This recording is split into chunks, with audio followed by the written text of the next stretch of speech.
ঘটক সাহেব, ও ঘটক সাহেব, ঘটক সাহেব, ওই ঘটক সাহেব। কে বাহে? আমি ভাই, ঘটক সাহেব আমি। ও ভাই চাচা, আপনি? ঘটক সাহেব আমি। আমার একটা ছেলে আছে, ওর জন্য একটা মেয়ে খোঁজেন। আমার সন্ধানে একটা মেয়ে আছে, চলেন আগামীকাল যাই। তাহলে ঘটক সাহেব এই কথাই রইলো। তাহলে আমি আজকে আসি, আমাকে আবার অন্য জায়গায় যেতে হবে। এ বাবা, আব্বা, কই যাস? আব্বা ওই সাইডে যাচ্ছিলাম। আমার কথা শোন। বলো আব্বা। ঘটক সাহেবের সাথে কথা বললাম, ঘটক সাহেব একটা মেয়ে দেখছে, কালকে ওখানে যেতে হবে মেয়ে দেখতে। আচ্ছা আব্বা। আচ্ছা তাহলে এই কথাই রইলো, কালকে কোথাও জানি যাস না। আচ্ছা আব্বা। আচ্ছা ঠিক আছে, তাহলে বাড়িতে যা। আচ্ছা। আলি চাচা, ও আলি চাচা, বাড়িতে আছো নাকি গো? ও ঘটক সাহেব আপনি? আসেন আসেন, ভেতরে আসেন।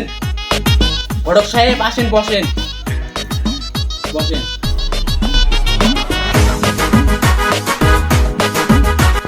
আলি চাচা, হ্যাঁ চাচা বলেন। দক্ষিণ পাড়ার একটা মেয়েকে দেখতে যাব, চলেন আগামীকাল যাই। আচ্ছা ঘটক সাহেব, যদি ঠিক করে থাকেন তাহলে আমরা যাবো, সমস্যা তো নেই আমাদের। আচ্ছা তাহলে আগামীকাল যাব। আচ্ছা ঠিক আছে। আলি চাচা, তো আপনার ছেলে কোথায়? ছেলে আমার ঘরেই আছে। আচ্ছা তাহলে চলেন দেখি একটু। আচ্ছা তাহলে ডাকছেন। আচ্ছা তাহলে ডাকেন, আমি বসে আছি। আচ্ছা ঠিক আছে যাও। এ বাবা কাউসার, কই তুই? আয় তো, ঘটক সাহেব আসছে। আব্বা কও, আয়। আসসালামু আলাইকুম। ওয়ালাইকুম আসসালাম। এটাই হলো আমার ছেলে, দেখেন। ছেলে তো উচ্চ নাম্বার ঠিক আছে। চাকরি করে ভাই, পুলিশের চাকরি করে। আচ্ছা তো দেখি, আমি মেয়ের সঙ্গে কথা বলেছি, গিয়ে দেখবোইনি, হ্যাঁ, ছেলের কথা বলবোইনি। ছুটি নাই তো, দেখেন। আচ্ছা আমি আগামীকালই যাব ছেলেকে নিয়ে দেখতে, আমি ফোনে কথা বলে।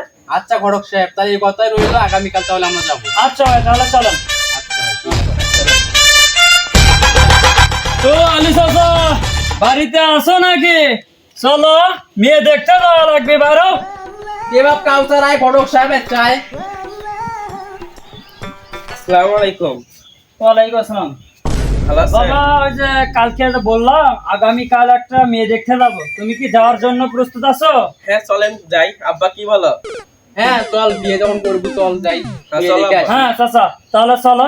আচ্ছা ঠিক আছে, চলো। চল বাবা চল। চলো আব্বা। বাবা শোনো, কি করেন সাহেব বলেন? মেয়েটা দেখতে এত সুন্দর, তা বলার বাহিরে।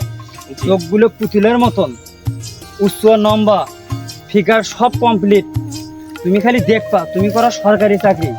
আমার খুব একটা আশা আছে, তোমার ভালো একটা মেয়ে দেব। জি কনক সাহেব। আমার কাছে অনেক মেয়ে আছে, কিন্তু এই মেয়েটা আমার সর্বোচ্চ ভালো লাগছে। এই মেয়েটাকে আমি তোমাকে দেবো, তুমি সরকারি চাকরি করো। জি কনক সাহেব, আমার তো টাকা পয়সার অভাব নাই। আমার না ভালো মেয়ে চাই, সুন্দর মেয়ে চাই। আপনার কি মেয়ে সুন্দর?